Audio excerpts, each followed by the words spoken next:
Thank you everyone for joining us. I know it is always a busy week, the first week of September, but I also didn't want to postpone this too much longer because I know as September gets later in the month, there's a lot of conferences upcoming, the Keyspire conference and the RAIN conference this month. So thanks for those who kind of made it work. I know first week of school and everything like that, it is hard to get in the groove of things, but hopefully this will be worth your time tonight and you get a lot of value from this evening.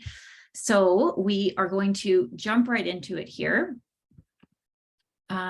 I will introduce myself first. So my name is Natasha Phipps. If you don't know who I am the team leader of Phipps Real Estate Group here in Calgary, Alberta. We love investment real estate, and that's what we do. We've got a team of agents here with us, and we're going to have a couple of them speak tonight as well. So I'm excited about that. But we love investment real estate. We are the trusted partners for Calgary of RAIN, Keyspire, and Real Power. So highly involved in the investor community here in Canada, and love to contribute where we can and add as much value as possible where we can as well. Located in Calgary, we do service the surrounding areas of Calgary as well. And at the end of the day, I got into this industry as a real estate investor first. I was buying and selling real estate while I was in university, and really got the bug quite early, and kind of haven't looked back. I worked for a few months in the oil and gas sector, well, I guess a couple of years here and there, and just spent all my time thinking about real estate. So as soon as I was able to, I got my license and have been doing this ever since, with real estate investing being my niche. My husband and I have invested in Ontario, British Columbia, Alberta over the years, and many, many different types of strategies. As markets shift and change, not every strategy necessarily makes sense at all times for every market. And so I really enjoy using the experience from not just our own clients and that circle, but our own experience as well. We really do. We're out there, boots on the ground with you as investors and as realtors. And I think that does provide a different perspective than just from a sales perspective. And that's really what this evening is going to be about a lot. And this multifamily purchase that we made was the largest that we have done of this size. And I am a commercially licensed realtor here in Calgary as well. So that's something I can bring as an investor and as a commercial realtor. So as a reminder to everyone, we love to keep these events accessible to everyone. We are realtors. This is our career. We would love to help you in any way that we can. We also have referral partners all over Canada. If you do want to find someone like us in a different market, chances are we know them. So please let us know if we can help you in any way, if you are looking to jump into anything, and we'll see if we can provide you any good referral sources as well that might be local to you. So we are going to jump right into it. We're first just going to go over the topics. We do have a pretty dense evening tonight. I wanted to get a few additional things in here other than just talking about multifamily as a strategy.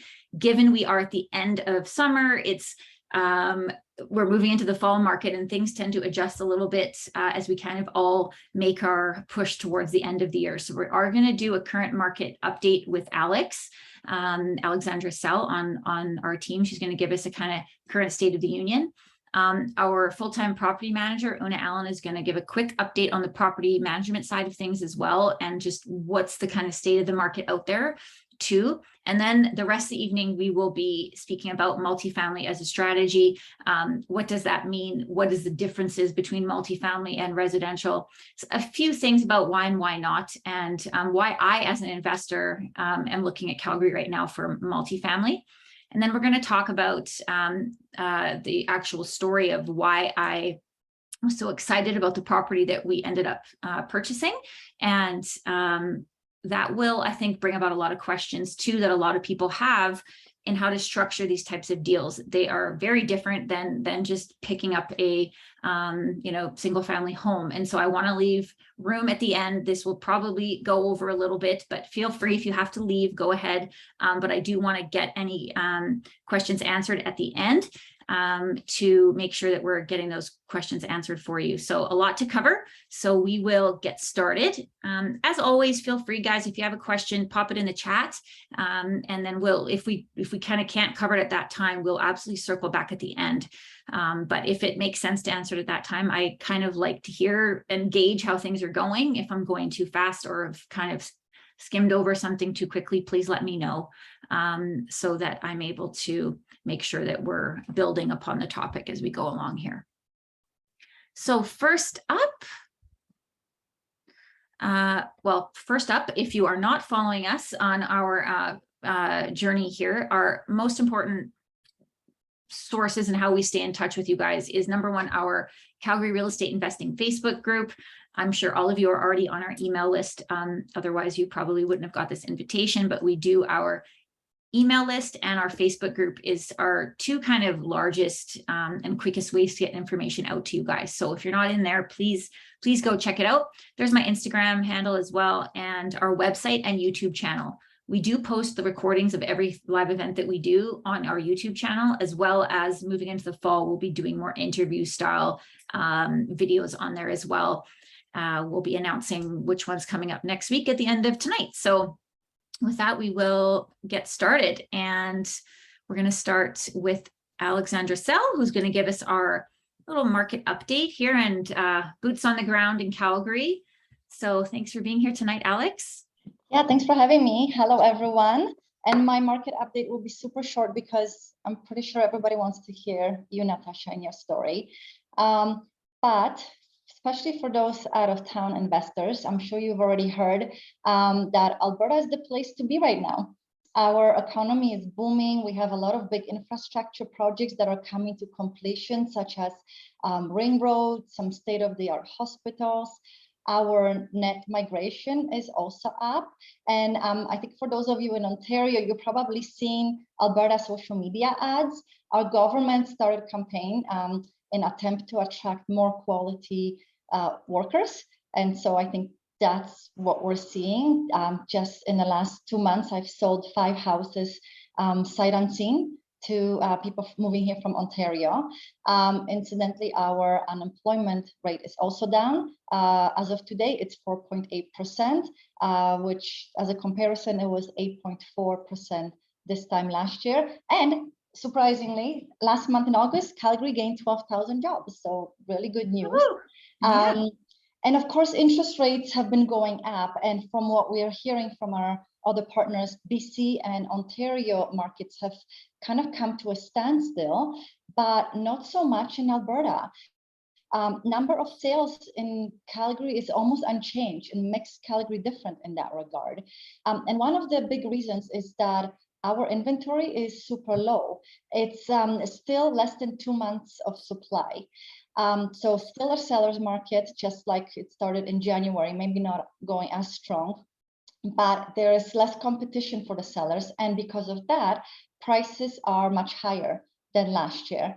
August benchmark price for a home in Calgary rose by 11%, and it is now at $633,000. Of course, construction costs also going up. So what that means for buyers is you might need a little bit bigger budget to buy a detached home in Calgary. Overall, the number of homes for sale is down by 27%. And you really see this in houses priced just under $500,000. We simply don't have that much inventory for detached homes under $500,000. And that benchmark price of $633,000 is 13% higher than last year. And as in other markets, as house prices, go up, there is a shift towards more affordable properties such as row townhouses and, of course, apartments. And so, in fact, apartment sales rose by 58%, and the apartment benchmark price is now sitting at $277,000. So That's kind of it for a really short synopsis. If there's any questions or if you want a bigger report, I'm happy to send it. Awesome. Thank you, Alex. It's amazing the difference those like numbers, particularly the unemployment rates, in 12 months, how much it has shifted. And it really is true. Like, and I think Una is going to talk on this too, just the amount of people moving here and the interest in Calgary. It's a very exciting time here. So thanks for shedding some light on that. And what was the percent again that condo sales rose? 58. It's substantial. It's really quite substantial. So, and yeah, we like every month we get a very detailed stats package. So if there's ever anything you need from us, certainly let us know. The Calgary Real Estate Board does a good job of releasing those monthly reports, and our brokerage has daily data available as well. Okay, so we're going to give a quick property management update. Also want to introduce and shine some light on our amazing property management division here at Phipps Real Estate Group. We launched our property management team earlier this year, and we are, yeah, really, I think we're almost at 50 doors now. By the end of this month, we'll be at about 50 doors and growing rapidly. So all thanks to Una Allen, who's here tonight, and she's just going to give us just a short update on what is the vibe out there on the property management side, Una. And thanks for being here tonight, because I know you're away on holidays. Well, thank you for having me, guys. I hope you can hear me well. Can you hear me well? Yeah, sounds good. Okay. Well, that is correct. We are seeing a big spike in out of town applications. I believe the last time I spoke in April, we were at about a 30% of our inventory was going to out of towners, and now we're at about 55%. 55. So that's a lot. That's a lot more. That's more out of towners than locals. So in any case, with the market still being strong, we have seen the strongest months in our rental market the last couple of months. We reaped about 10% higher rents on our 3 bedrooms, which were in the highest demand since the sales market's been going strong. And so since the sellers had been putting their homes on the market and getting their old renters out, as I said last time, they were ending up on the street, and there was a lot of demand for these 3-bedroom units or anything that would house a family.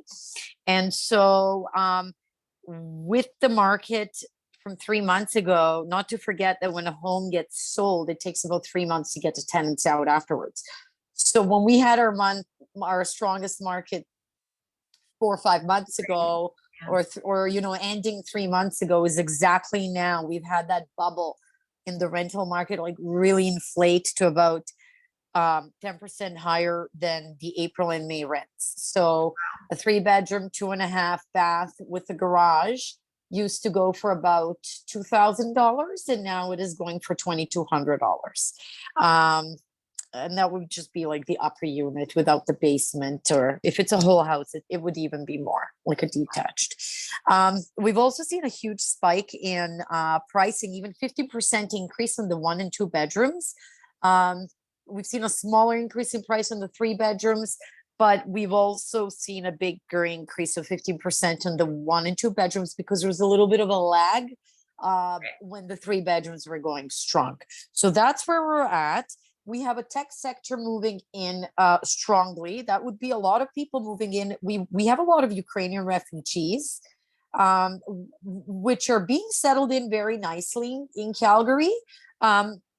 I don't know about all of the how they're all settling in, but from what I'm seeing in the applications, a lot of them are coming with employment letters and promising jobs, and a lot of them are settling in and finding work. So there are a lot of Ukrainians, but also a lot of the tech sector is moving in. So that would be a little short take on the rental market, 5 minutes. Yeah, that's great. Thanks, Una. And again, guys, if you have properties you want help with, book a one-on-one call with Una, that intro call, so she can get to know you and your property and see how we can help you. There, like I see Celine is asking what average rent for 1 and 2 bedrooms are. There's such a wide variance too between, you know, 1s and 2s, that unless you feel comfortable giving an average, Una. Well, we have for 1-bedroom basements, for example, we were getting at about $1,000 in with all the utilities, and now we're at about 1,200 for the basements that look better on the finishing end, Nice and ones. about 900 to 1,000 on not such a great finish. And then the 2 bedrooms, we've had a rise from, let's say, older buildings, 2-bedroom, 1 baths. Last year we're 1,350, like in older buildings, and now we're reaping about 1,550, 1,575 on those. And 2-bedroom, 2 baths apartments are at about 1,800 and 1,900, and nice buildings, Nice area. 2,200 in really nice buildings.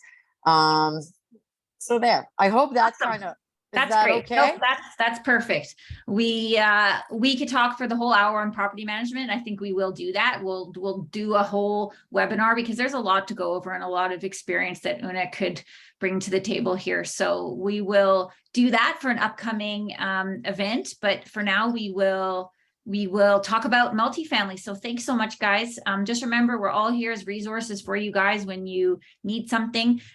So please reach out if there's anything Una can help with, or Alex can help with as well, or anyone else on our team, of course, for that matter. So let's jump into multifamily and what that is and what it's all about and why I'm excited about it.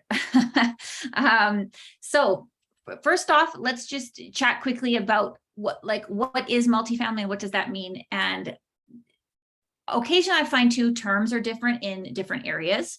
And so people will use commercial and multifamily intermingled, and there is a difference. So commercial real estate is the kind of umbrella, and then there's sectors of commercial real estate. So multifamily is one of those sectors. So is retail, industrial, office, mixed use, and you can even get more specific, like, you know, hospitality, for example. So that all falls under the commercial umbrella. Realtors in Alberta, I believe it's the same in Ontario. I don't know the other provinces. There is different designations for residential and commercial realtors. So I am dually licensed. I'm a commercial agent as well as a residential agent. So, but at the same time, I definitely don't specialize in retail, industrial, office. A bit of mixed use is where I'm starting to gravitate towards, but and anything outside of the multifamily space wouldn't be in my specialty. So if you are looking in those areas, make sure whoever you're speaking to definitely works in that type of commercial sector. So second thing is, what does multifamily mean, and how does that initially differ from residential? The first classification is usually that it has 5 or more units, and then it qualifies as a commercial purchase. So this could mean, you know, 5 townhouses in a row. It could mean a small 6 unit apartment building. They care about the number of units. It could even mean, I've seen people buy 3 semi-detached properties, each with 3 basement suites, to be able to qualify for commercial financing. So as long as you've got 6 doors and they're in the same area, then you can look at commercial financing for those. And so that would kind of fall into more of a residential type of multifamily in terms of like suburbs, but would still work for when it comes to the financing part of it. So just wanted to make that part clear. Just to talk a little bit about the differences between multifamily versus residential as a strategy. I'm just going to move my chat over there. And there is a lot, and this is really where you know, you start to really see the difference. The first thing that people usually learn about multifamily is how a property is valued and how it's financed. And how the property is valued is very much determined by the income the property generates. So think about it more like a business. So a very popular strategy that people do is, buy a building, improve how it's being managed, and that in itself, by raising rents, improving tenant profile, raising rents, and generating more income from the same property will raise the value, just like it would a business. If this business is profiting more, the business would be worth more. So that's how it's valued. So that's very different from a residential valuation, where it's about the structure and the comparables nearby. And then from a financing perspective, they care a lot about you as the individual when you go to qualify. A commercial financing structure is very different. As I said, the one thing I put this first because I really didn't want to forget this. People forget about this one all of the time. People I hear often, just in passing, people saying, well, I got to go into commercial now because I can't qualify on the residential side, which may very well be true. Make sure that you know that to be true, and look at both opportunities, though. I really think that's valuable. But what is important on the commercial side is obviously the valuation, the due diligence that they're going to do on a commercial property, but so is your net worth. And a kind of rule of thumb is your net worth needs to be worth about 25% of the asset value. So if you're buying a $10 million building, you or your group or whoever is the guarantors on the loan, you need to prove a net worth of $2.5 million. And so it's not as simple as, well, if the building's making money, then they'll lend me the money. No, you still need to have the net worth to kind of back that up. So that's the first thing to kind of think about if you want to look at multifamily, because people go, well, I don't have a budget in commercial because it's about the building. Well, no, you need to have a budget because your net worth is important, or your group's net worth. It could be, several people put together as well. And they will ask to see all those net worth statements and want to ensure that that is in fact accurate. So I like to want to make that one clear out of the gate. Second thing is that it's absolutely a business. And sometimes out on the marketplace, even when you're looking at commercial real estate, it can be difficult to assess it as a business if you're not given the appropriate documents from the seller. And so what you are receiving from the agent or the seller is critical in being able to do your due diligence, assess if this business is running well, where are the holes, what needs to be improved. And there is no one standard, like, here's what you're going to get from that seller. It's sometimes I've seen things on paper, handwritten, from, obviously very nice financials put together. So it's which is why the due diligence can vary on every single transaction. But what is important is that you're able to obtain all of the income and the expenses of how the building is running now, and then apply that to your analysis. And your mortgage broker on a commercial deal as well will help to assess this and present it to the lender in a way that they know that they want to see. So they're presenting you and the business as a business plan towards the lender, and making a case for why you are worth this transaction on your net worth side and your skills even, and presenting your whole package, just like you would at a, if you were going into a business pitch for a, business loan. So very important that the due diligence is done properly, and you're not skipping steps here, because it will certainly come back around.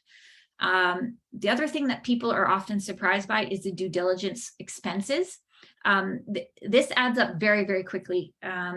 For the building that I'm going to be talking about later, I mean, we were in the tens of thousands before we knew if we were even going to be going ahead yet. So there is a bit of cost of doing business here that you need to be prepared for.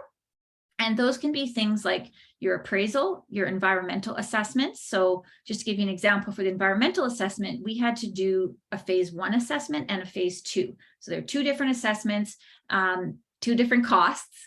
We only had to do the first one at kind of at the initial due diligence, but they did want the second assessment, which is a more in-depth, detailed assessment prior to closing date. So those costs add up quickly. And again, depending on the property you're looking at will change how much those cost. The larger the property or the more remote it is, those expenses will vary. So again, in working with your commercial mortgage broker, they'll be able to help you with these costs, but you do need to expect those upfront costs, as well as lender and broker fees. There is initial broker fees upfront as well that go along with your file. So on ours, if they got us to an approval and we kind of turned around the bus after that, well, too bad. That broker fee that we had paid that's an expense that's out now. So if they had done their job, they get paid as they should. But that's very different on the residential side, where people are shopping around maybe and having a few different conversations. Here, you wouldn't be doing that so much at this stage anyway, when you're in actual doing the due diligence and research. The third thing that's very different is the process in terms of like showings. The timelines are very different, at least here in Calgary. For most commercial residential listings, you are not booking a showing to just go wander through. This is one of the first things I hear people ask, well, I want to go look at this building. 95% of the time, it will say in the private remarks that showings only available with accepted offer. As you can imagine, if you had 10, 20, 30 tenants living somewhere, you wouldn't want a bunch of strangers parading through and upsetting your tenants either. So there is a reason for it. Occasionally they will have vacant units and will allow showings during set times of the vacant units, just so you can get a peek in there. If you can get a showing prior to putting in an offer, ideally you're able to at least look at the common areas and the maintenance room to see what condition the boiler's in. Are there meters separate for all of the units? Like, what's the actual situation of the mechanical in the building? And just get a sense when you're there of how it's been maintained. But very possibly you will not even be able to get into the building until an offer has been made. So as you can imagine, that might lead to kind of a second round of questions, due diligence, possibly renegotiation after you've actually been into the building. And then another big one is the timelines. This can vary a great deal. Kind of tying this into the financing, a really hot topic right now people are asking about is CMHC insured commercial financing. And the reason everyone is so excited about that type of financing is because of the incredibly long amortization periods. You can go up to 40 years, as well as potentially up to a 95% loan to value for certain criteria. However, to get a CMHC approval can take months. Like, we're looking at about, at least 2 months, upwards of maybe 3 months in that range. I think they've gotten a little bit quicker recently. And so likely you are not going to be given 3 months of a condition period.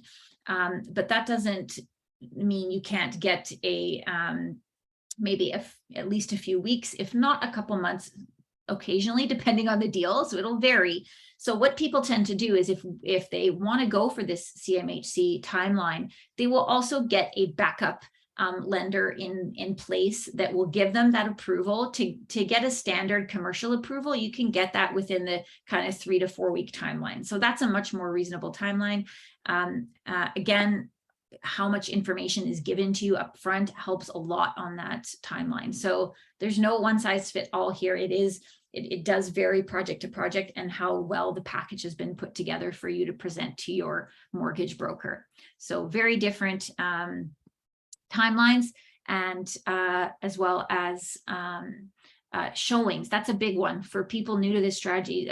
People get upset, which I'm understandably, drive by, check out the area, do what you can. I understand, both sides of it, why you wouldn't want a bunch of people going through, but also how can you write an offer on a, $5 million property if you haven't seen it? But at the end of the day, it comes down to the numbers, and this is a business. So it's remembering it that way. And that's how you're doing your initial analysis. You can check the plumbing and the faucets and the layouts and the lighting and all that when you do get to do your detailed, thorough unit inspection.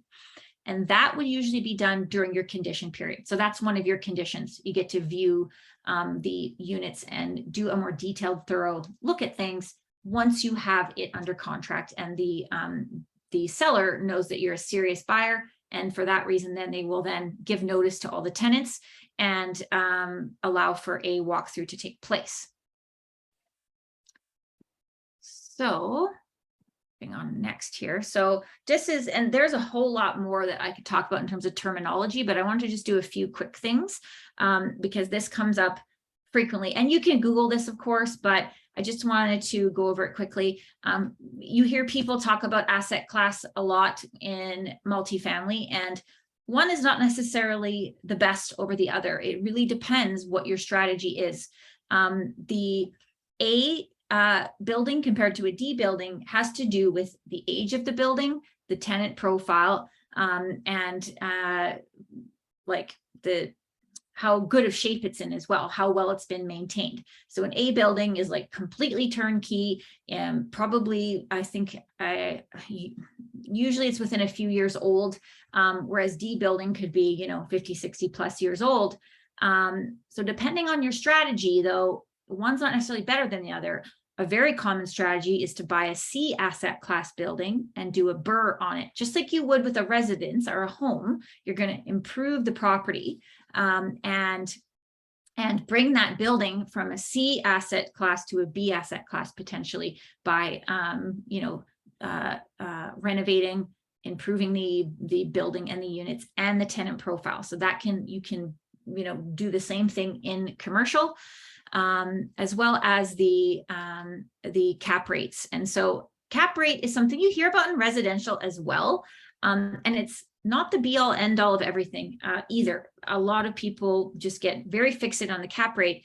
And it is important, and it is important to understand from a lender's perspective. I won't dive into that tonight, but you'll hear the brokers also speak about the cap rate, because that's how your lending is often calculated. But a capitalization rate, or cap rate, is simply the net operating income divided by the property value.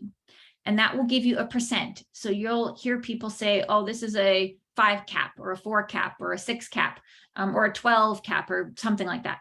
And so there's tons of reports if you want to go dive into cap rates in cities on, class at A, B, C, D. I'm not here to go into that kind of data because there's tons of it out there.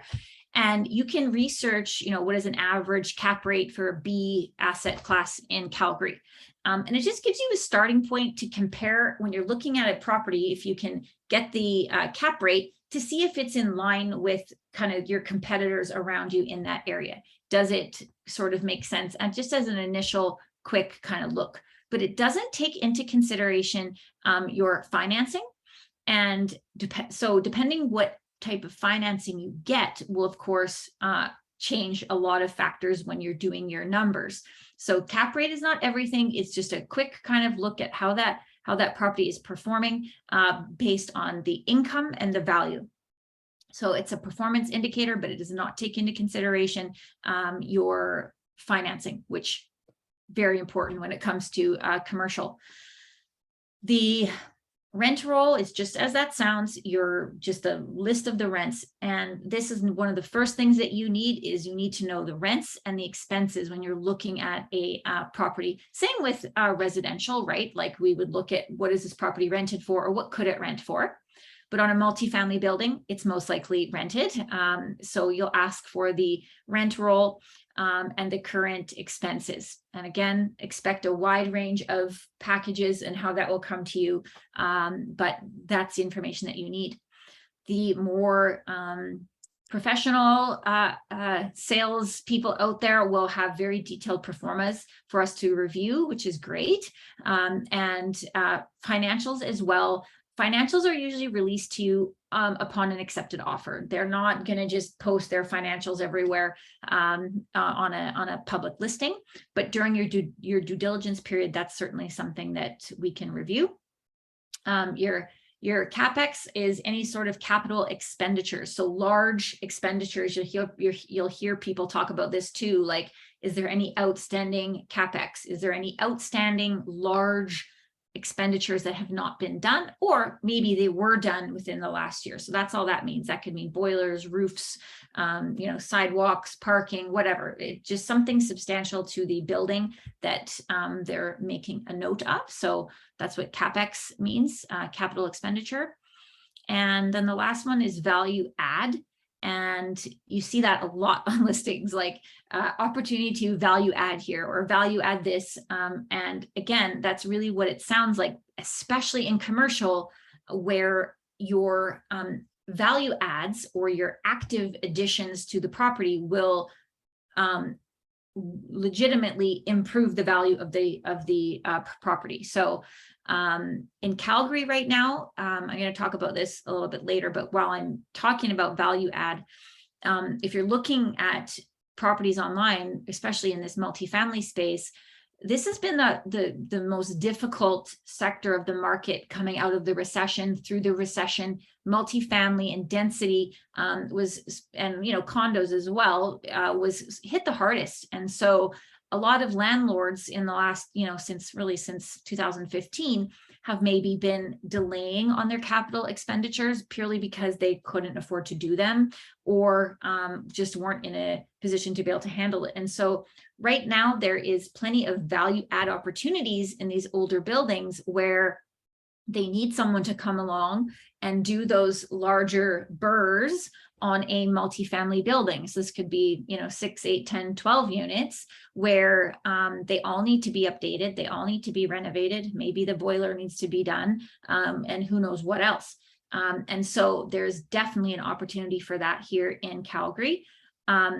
Not for the faint of heart if you are new into multifamily, because that will take you at least a year to complete. And that a year will be like you going, 100%, because you're going to have to wait till the units turn over, likely, to start your renovations. And so it's a long burr, 1 to 2 years, I would say, but this is the perfect market condition to look at that for multifamily.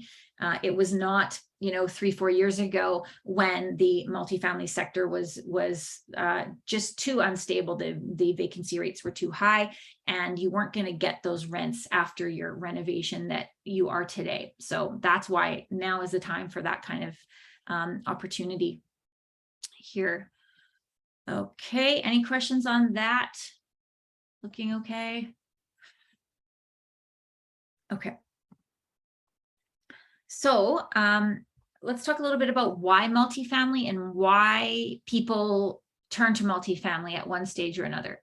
Typically, at least in the investors I have met, and myself included, don't just jump headfirst into multifamily as the first strategy that they go into. It tends to be a progression from residential into the multifamily space. The deals are larger, of course, the numbers are bigger, the tasks are bigger. And so it's just a larger bite and responsibility getting into the multifamily space.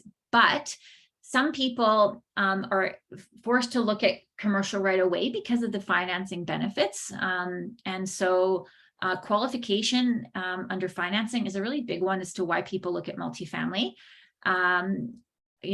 I'm self-employed as an example, right? And so I don't have consistent income every single month over month. And so residential lenders don't love that nearly as much than if I was in a 9-to-5 job that would give me the exact same paycheck every 2 weeks. And so, and there's a lot of people in a situation like that who look for the financing opportunity as a way to get into the market or to expand in the market. So qualification, again, like we talked about, net worth, and the building.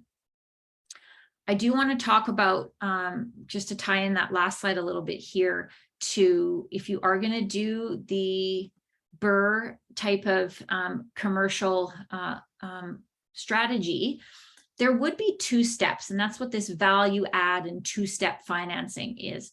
And what that means is kind of similar on a residential BRRRR. You often will have your initial loan. You're going to improve the property and then bring in your long-term kind of like a lender. No different on a multifamily or commercial transaction.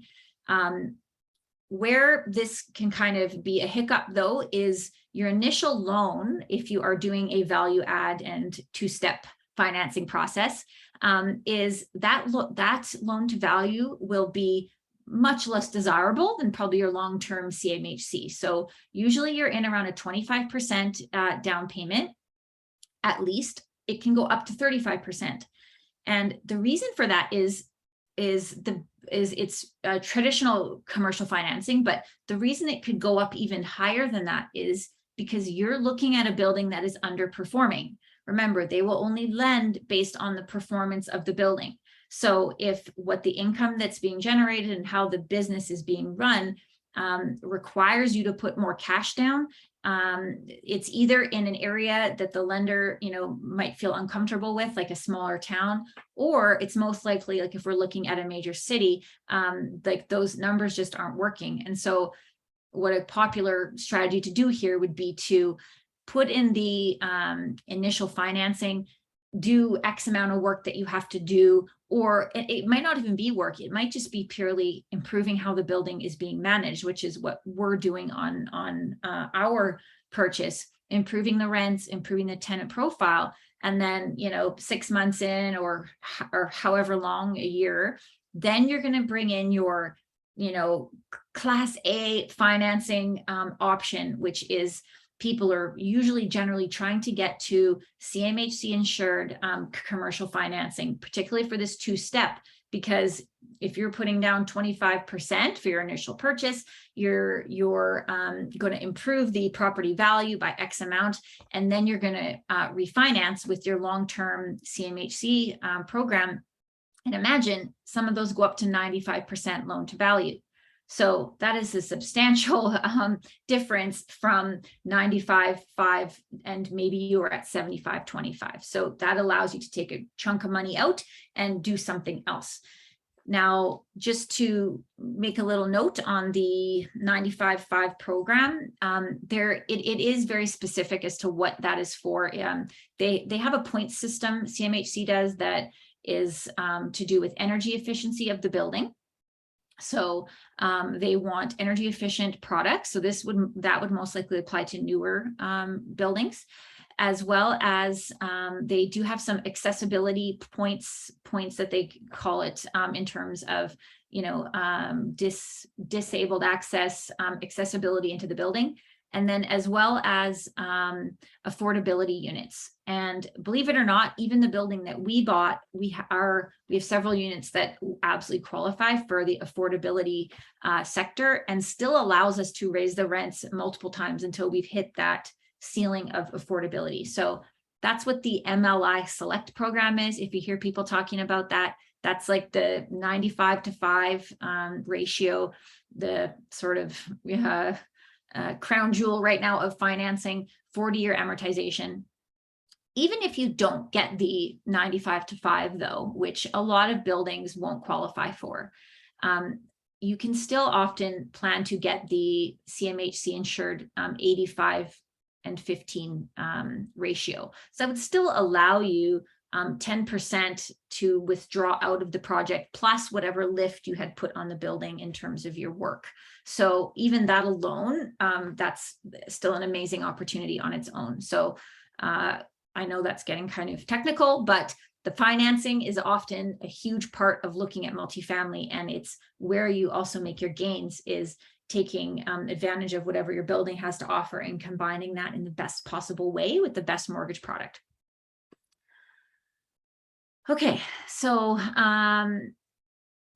scalability and management. This is something that a lot of people talk about too in multifamily. obviously, if you have 10 houses and they're all over the city, or if you have 10 units all in one location, the 10 units in one location is much easier to achieve some sort of scalability to, right? You can have much more opportunity to reduce your costs per unit when it's all in one location and all, similar types of units. So management becomes more affordable on a percent basis. Those numbers start to go down the more units that you acquire, and the management can become easier just because of that as well, because it's all in one location. So a lot of people really, really like that. And the fourth thing that people tend to eventually reach is if they have higher cash flow goals, and they're doing, ones and twos, nothing wrong with that. People who move into multifamily tend to get to a point where they go, okay, I've done, 5, 7, however many transactions in the residential space, and start to consider, is it that much more work per transaction to do it 6 or 8 plex instead? And that's a very, smart consideration. And if you want to reach higher cash flow goals, you want to think about the scalability, and your time and energy spent on a commercial deal or transaction might be better suited if you are trying to reach those certain goals, or if you're also trying to diversify, because as we all know, markets change, things happen and shift. And so having some of your, portfolio in the residential space and some in the multifamily space might be really smart. And then the last piece is, we could have a huge event just on this, is the different ways to invest in multifamily. Very broad opportunities here in terms of how passive or active you want to be. And there's no shortage of ways to invest in multifamily and do absolutely zero in terms of work when you have, funds and REITs out there, smaller JVs as well. We've established a mutual fund trust, which I'll talk a little bit about at the end if we have time. And our investors are passive. They're not involved in the day-to-day operations and don't want to be, most of them. So that's the one nice thing about multifamily too, is you can invest from afar. You can invest in Toronto and Vancouver, and you have large groups organizing and running these portfolios for you. So you can be very passive as well, which people tend to like. What are typical fees for multifamily? And that can vary a lot. So it's a percent typically, and the more units you get, the more that number comes down. So it can be, if we're just talking about, say, a 6-unit building, you'd probably still be closer to residential rates, like in and around 8%. As you go down into, dozens and dozens of units, you're in the lower single digits, like 3% kind of thing. Now, again, each company has different what's included with these percentages, but they definitely do start to go down significantly as the number of units grow. Also, they're very different property management companies. Like the company that we're using for the building that we bought, our building at 21 units is the smallest building in their portfolio. So they manage much bigger buildings, and so, which is nice because we get to take advantage of their kind of trades and the people that they have in-house for these larger buildings. And I'm sure some of you are asking why we're not managing it ourselves. And that is because of CMHC. They wanted a group managing it that had experience in managing these types of buildings. And so we want to keep CMHC happy. And also it's a new endeavor for us. So definitely happy with the group that we're using. And so if anyone has any questions on that, happy to talk about that another time as well. The group we've been using has been fantastic. We're using ICM as their name right now. Okay, so a little bit about why not multifamily. And I like to do this for every strategy. This isn't just multifamily, but like why, like who is this not good for? And every strategy has their own different level of work, risk, time, resources. And multifamily is definitely can be a substantial jump depending on the size of, sorry, my dog just opened my door. The size of transaction. And so, that can be a larger jump. And if that's not comfortable, then that's definitely something to consider. You definitely want to be comfortable with the steps that you're taking. That being said, it's okay to be a little nervous going into something new, because this is a big deal. Bigger price tags can definitely be intimidating when you're starting to add more zeros to these numbers and your mortgage payments become substantially bigger. That, always have that kind of sleep at night check. Am I going to be okay with this or not? And you know yourself better than anyone. So just, keep that in mind. More to manage in terms of, the amount of people, in terms of the amount of lawyers and accountants and tenants and everything like that. It just starts to grow into more of like a day-to-day job. Larger down payments, and also the larger responsibility that comes with that. For the larger down payments, there's pros and cons to that. If you have a group of people putting their money together, maybe that risk doesn't feel so large. If you are investing into multiple different groups, then the nice thing about that is you're diversifying across different areas and property types. And the responsibility is quite significant. You have lots of tenants, you have a lot of people relying on your property to live and work and to operate it properly. And so it's definitely a lot more of that, starting a business, running a business, and it just has a very different feeling to it day to day, I would say. So, if all of that is not of interest to you, then certainly that's something to consider. And I would make sure that, you identify what your strengths are and what they are not. And if you want to get into any strategy, you focus on what you're good at and then find the people to help you with the things that you're not so good at in any strategy. That's always the way to go. Okay. Let's talk about Calgary and why now and why multifamily. Because, if you've heard me talk for the last few years, you probably haven't heard me talk about multifamily all that much, and there's a reason for it. The multifamily market in Calgary over the last 10 years has been challenging. Anywhere with density in Calgary was challenging. And if you know Calgary at all, most of our density is inner city and downtown. As soon as you leave inner city, it's very low density, not a lot of apartment buildings or condo buildings. And so given the recessionary years that we had, our downtown and inner city were definitely hit the hardest. And us as landlords care about rents and vacancy, and the highest vacancy rates were definitely downtown. And so that's really the reason, for the most part, that me as an investor and as a realtor, we're not promoting multifamily for Calgary in the last several years. But as we all now know, that is very much a changing tide, and the opportunity is now here. It is absolutely here. In the last 12 months, the excitement started to build around Calgary in the suburbs, and it really started squeezing inner city and downtown. And right now, where we're at now, it's a totally different feeling out there on the rental market side. Development, there's just a lot of activity happening, a lot of projects on the way. And it's a really exciting time. Even just driving around some of the inner city communities, it's like development permit. There's just construction fences everywhere, and a lot of land assemblies being done, because we now are in a position where we need more rental product with the amount that Calgary is going to be growing here in the next several years.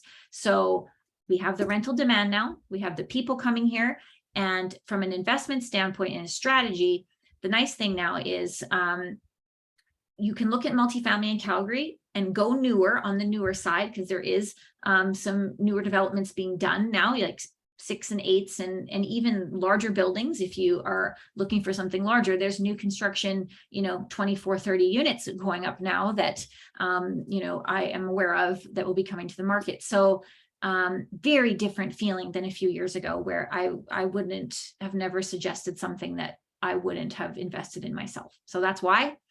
Calgary is unique in the amount of low density that we have. It is very different here than other major Canadian cities. So we need more density, and just the amount of economic activity downtown is in a very different position. And the most important thing that's going on, in my opinion, in all of this is that this real estate kind of boom, it's not just real estate boom, but Calgary boom in this time is not solely because of the price of oil, for at least once in my lifetime. And that's really, really exciting to see more diversification here, to see more a more strategic look at how we can build this city on a more stable footing. So really exciting times. Alex mentioned, even just the medical sector, like the Calgary Cancer Center that's under construction. I don't know how I don't hear more about that out there. This is going to be a world-class Western Canadian cancer facility here in Calgary, and has been under construction for several years and is finally approaching its end date. So lots happening here in terms of economic activity. So that's why now. And then to kind of wrap that up too, the multifamily buildings, that kind of what I was talking about earlier, they need investors to come up and improve these buildings. The opportunity is now perfect and ripe to be able to do a value add strategy on multifamily in Calgary. So timing could not be better there. Okay, just a few little notes on how I assess a community for multifamily, and it is different than, of course, residential. So in selecting a community, there's a few different things I look at. You can get information on the census that's really valuable. That's just open to anyone to review this information. The first thing I like to know in a community is what's the ratio of tenants to homeowners. Is this a predominantly homeowner community or a predominantly tenant community? And you'll also find in the census the age of the average building in the area and how many buildings were started construction in the last, I think it's like in the last 5 years. So if there hasn't been a lot started in the last 5 years and you're doing a really nice renovation to bring a nice, fresh new building to that area, then awesome, you will stand out by far. So look for those types of things. How are you going to fit in that area and then stand out? So you want to fit in that the tenant demand is there, but then you want to stand out in terms of how well you're running your building and presenting it to the public. Also, you can look at the income levels of the population in that community. So does the income level kind of match the type of tenant profile you're looking for? If you're doing a luxury rental in a lower income neighborhood, obviously that doesn't make sense. So let's just check those boxes, make sure that we have explored that. Local amenities, of course, accessibility, transportation, always going to be important. It can be a little less important in Calgary because we're very much a driving city, but still very important. Unit mix in terms of ones and twos. That's another thing you'll hear people talk about is what's the unit mix? How many ones, twos, 3 bedrooms, bachelors? What's the mix of units? And I like to have a mix of units. I personally do not love buildings that are all 1 bedrooms, for example. I like to have things mixed because, as we all know, the markets are changing. And when there's high demand in 2 bedrooms, you may have lower demand in ones and vice versa. So a mix will bring about more stability for you. And then if there is anything that makes your property unique, again, you want to be in an area that makes sense in terms of demand, but you do want to stand out a little bit. And why would a tenant choose your property over another? Okay. We're going to talk about the Bergen next. This is, I understand this is, again, a long meeting tonight, but hopefully you guys are finding this valuable. Just a quick check-in here. If I'm like going over things too quickly, certainly let me know. But I want to tell you guys, this is the building that we purchased. This is the Bergen. This is it was a court-ordered sale due to a foreclosure on this building. So it was only 2 years old, and we don't know entirely what happened here, but poor management was not being run as well as it could have been, and that was an opportunity. Now, why did I kind of look into this right away? Number one, this is located in Mission. The ratio, actually, I'm going to share with you guys. I'm going to stop sharing this. I'm going to share something else. I knew that in Mission, the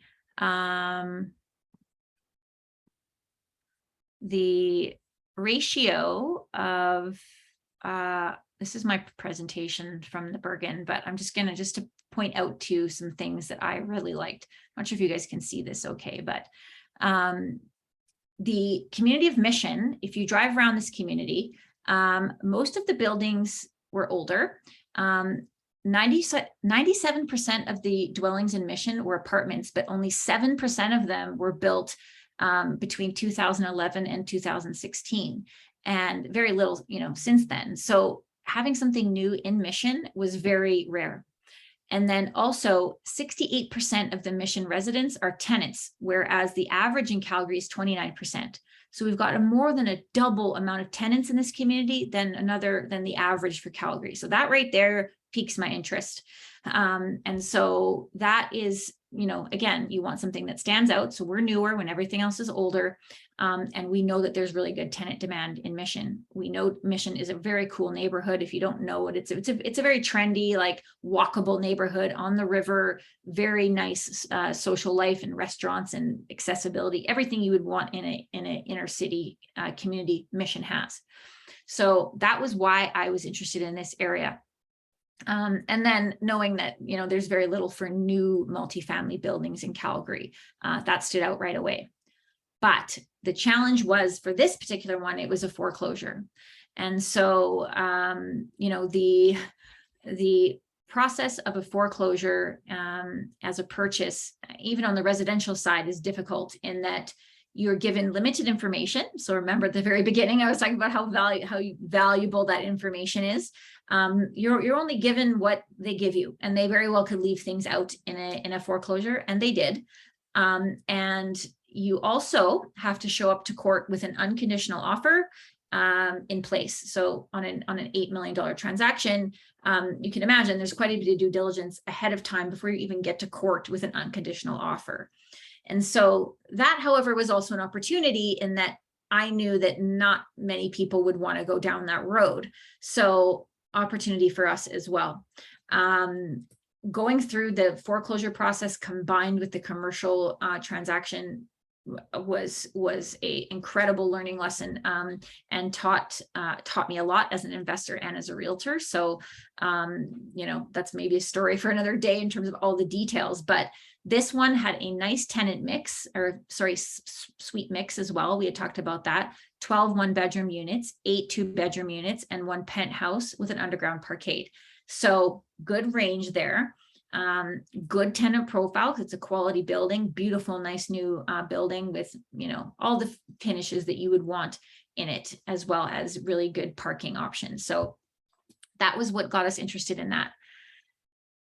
So once we decide to put this together, I think this is where a lot of people, are interested to know what to do when you identify something like this. Is what do you do?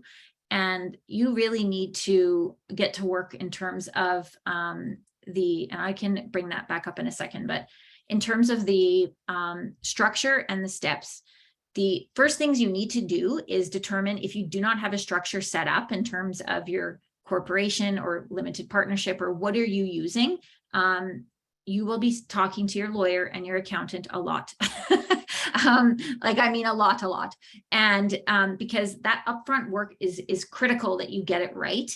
Now, that work you do on your first purchase, or if you're new into the multifamily space, of course, we'll go with you potentially into other transactions, but a lot of your upfront work is spent on corporate structure and what your offering is going to be. If you're a sole investor into this and you can buy this multifamily building by yourself, then, that's much simpler. But if you intend to raise funds or pool or partner or do anything along those lines, then there is a lot of legal work to consider. And I think this is a bit of a scary step, because it is a lot and it is very in-depth, but it's also critical that you not gloss over this or try to save money here. This is really where, the cost of doing business is there's a reason for it, and it's really, really needed. So, please, if you ever need recommendations for corporate lawyers or good accountants, absolutely to help with that. So that is kind of your first step if you want to get into this space, is build your structure, and then determine where these funds might be coming from. So if you want to use, if you know, it's you and a few people partnering together, then it could be as simple just a joint venture together. It could be setting up a new corporation and you each have your shares. It could be a limited partnership, which is what we ended up doing. We did a limited partnership where you have your general partner, which is me and my partner Shay, and then the investors are limited partners. And there's pros and cons to all of these structures, which our lawyer has actually said he would be open to talking to our investors if that's of interest, just to kind of give some high level legal definitions and pros and cons of things. But that's really your first step is in the structure setup. So I'm going to just go back to sharing the presentation here. And at the end too, if you guys want to see, I can show you the package I put together for the Bergen. You know, I'm happy to share what's in there. But so structure is number one. The next thing you're going to need as well is a business plan. Like we talked about at the very beginning, you're putting a whole business together here.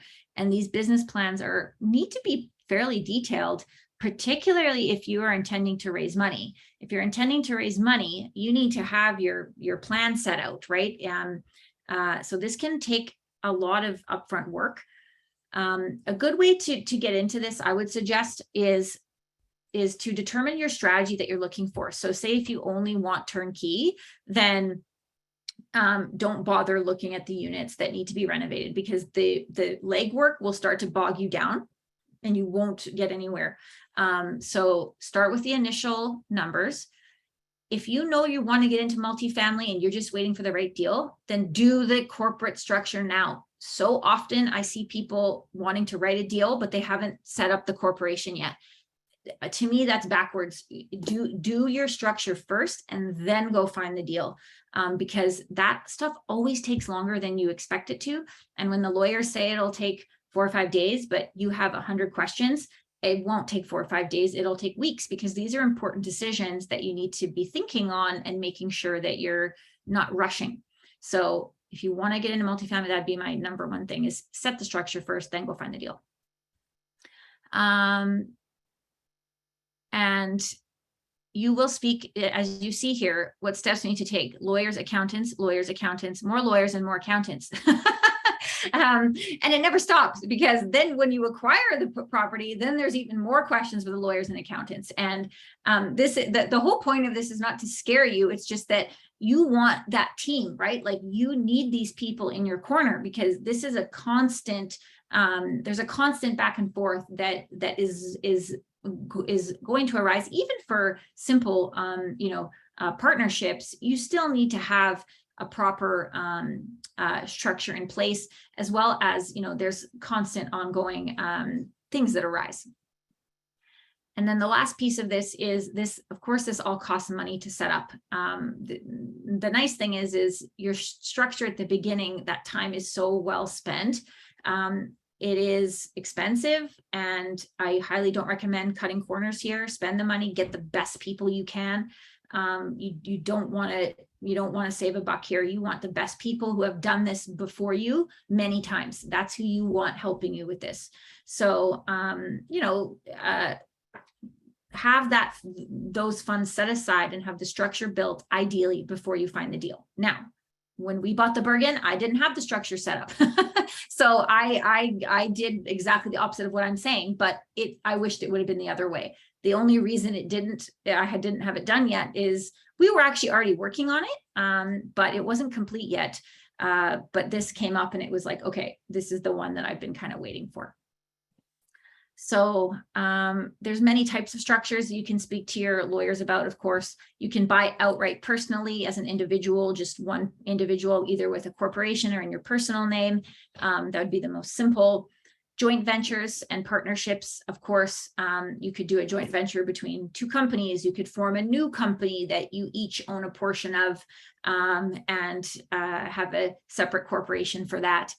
Many people have multiple corporations with, different properties. So there's no like shortage of ways to do that part of it in terms of JVs and partnerships. Limited partnerships are what we did. And there's the nice thing about a limited partnership is there is a lot of flexibility here in terms of setting up different opportunities inside of the limited partnership. So you can have different classes and kind of divisions inside of it for different properties and projects. And it does provide a huge amount of flexibility. And there's a lot of benefits for the investors there as well. The story with our investment and where the path this took us down was when I found the deal, I started putting it together and kind of just initially talking to investors. We found, at least in my kind of networks, that I think it was over 80% of the interested investors that we wanted to work with and that they wanted to work with us, they really wanted to use registered funds. And that took us down a whole nother path of determining how can you use registered funds with a limited partnership on a buy and hold. And I'm saying this because it's important. You'll see other people out there talking about registered funds and limited partnerships. If you are using registered funds and investing into a limited partnership and the purpose of the transaction is for buy and hold,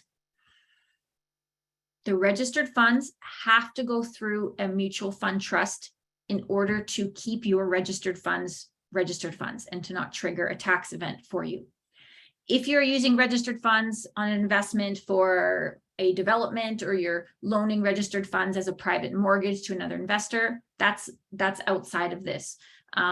We'll have a totally separate event on this, but we ended up having to then form a mutual fund trust because so many of our investors wanted to use registered funds. So that led us down a whole separate path, and we formed an entity called Wealth Share, which allows limited partnerships, ours or others, people's as well, to use registered funds as an investment fund for these types of buy and hold investments. So I could talk for an hour on that separately.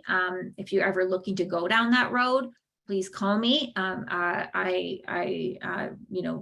wished I had known more ahead of time, but it was very difficult to find this information. So that's kind of why I wanted to mention it, because these are questions people ask or are kind of wondering, but don't know how it works. That's how it works. And there's not many people doing it because it is a very substantial business to set up, but that's coming more in the future that we're really excited about. There's the sky's the limit now in terms of what we can do with that trust. So that is what the route we went with for the Bergen. You can also use, there's, just a straight out corporation for structures. And then there's also people, of course, setting up actual real estate funds, which is like what we're doing with the real estate trust that we set up.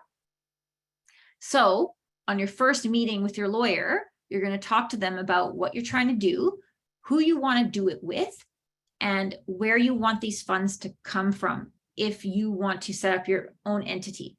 And with all that information, they will be able to advise you the best path for you.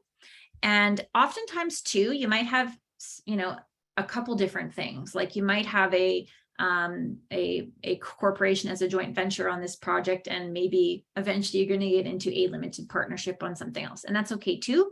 But take the time, get that advice based on what you want to do in your province and specific things in your area. So that's the route we went with limited partnerships, because we knew we wanted to raise capital. We knew we wanted to do a sizable portfolio. We weren't just looking for a small acquisition. And we then went the trust route as well to be able to use registered funds, which brings us to this, what types of funds are available, and registered funds, non-registered funds are out there and available for you to raise. depending on the structure that you have. And as well as there's a lot of private lending that happens on multifamily strategy as well, particularly if you're doing the two-step or the value add. A lot of people use private lenders to finance the renovation costs or the initial down payment as well. So all kinds of way to put that all together. Some key sort of takeaways, and then if you guys want to, I'll go back to the Bergen file to show you more about how I put that deal together if you guys want to see that. But just some key kind of summary points here is always pay for the best advice available. The mistakes that we can make in this space can get to be pretty substantial pretty quickly, especially if you're partnering with other people or raising money and raising capital. You really want to make sure you understand even things like securities commission. What are you allowed to say and not say? These problems start to get pretty significant if you're not sure. So pay for the best advice to you with people who have done what you're doing before. Multiple times, ideally. Really know your strengths and your weaknesses and what you're good at and what you're not good at. I am so blessed with the partners that I have on our group here. And we each have definitely our strengths and our weaknesses, and it shows. And in time of need, like, we all come together like a great cohesive group. So know your strengths and weaknesses. You cannot do this alone. Don't try to do it alone, and, you know, have a team. And then find mentors or people who have done what you're trying to do before you. You know, the investor community is very vast and all different types of experience out there. And I find people very willing to share what they know. So if you can, try to find people who have already done what you're trying to do.